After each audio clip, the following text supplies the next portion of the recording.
Have you ever seen something simple like a shadow, a sound, or even a balloon and felt like it knew something about you?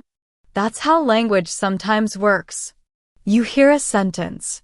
It's small, maybe strange, but it feels personal. One of the best ways to learn English is through stories. Because stories aren't just about learning, they're about remembering. If you want English to stay with you long after the video ends, subscribe to Real English Journey and leave us a comment. The sun over Bucharest was sharp and golden. Mina walked through Piața Universității with no map and no plan. Her trip was short, and this was her last afternoon. She had already seen the museums, the old churches, the cafes with their tiny cups of strong coffee. But today, she just wanted to walk. The square was wide and open, full of light. Children ran through bubbles floating in the air. Somewhere, a saxophone was playing softly. Tourists passed with cameras. And then, just ahead, she saw the balloon man. He stood near the edge of the square with a stand of bright-colored balloons behind him. Red, green, orange, long and short. But he wasn't just selling them. He was twisting them, shaping them. When Mina passed, he looked up. "You," he said. She pointed to herself, confused. "Me?" He nodded once, smiled, and quickly pulled 2 long blue balloons from his stand. She watched as his hands worked fast, bending, twisting, tying. A loop, a curve, a small arm.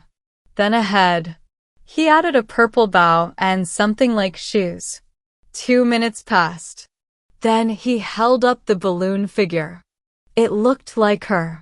Long dark hair, a little green bag made from ribbon, even a scarf like the one around her neck. She laughed, surprised. "How did you?" He handed it to her gently. "Everyone leaves something behind. Now you won't." She wanted to pay him, but he shook his head. "No money, just keep walking." And just like that, he turned back to his balloons. Mina stood there holding the balloon version of herself. It wasn't perfect, but it felt strange, familiar, like something remembered from a dream. She kept walking through the square. Every few minutes, someone smiled at her. A child pointed. A woman gave her a quiet nod. She didn't speak to anyone else that day. But when she got back to her hotel, she placed the balloon figure on the table beside her bed. It stayed there all night. In the morning, it had deflated slightly, but she kept it anyway. She wrote one sentence in her notebook. "A stranger knew my shape better than I did." In today's story, you heard natural expressions like she just wanted to walk. He wasn't just selling them, and it felt strange, familiar. These kinds of phrases give your English a real, emotional rhythm and help you speak with honesty and flow. We share real stories every day on Real English Journey, so you can grow your language in the way it actually lives. Like this video, subscribe, and tell us in the comments, has a stranger ever made you feel seen in a way you didn't expect? See you in the next video.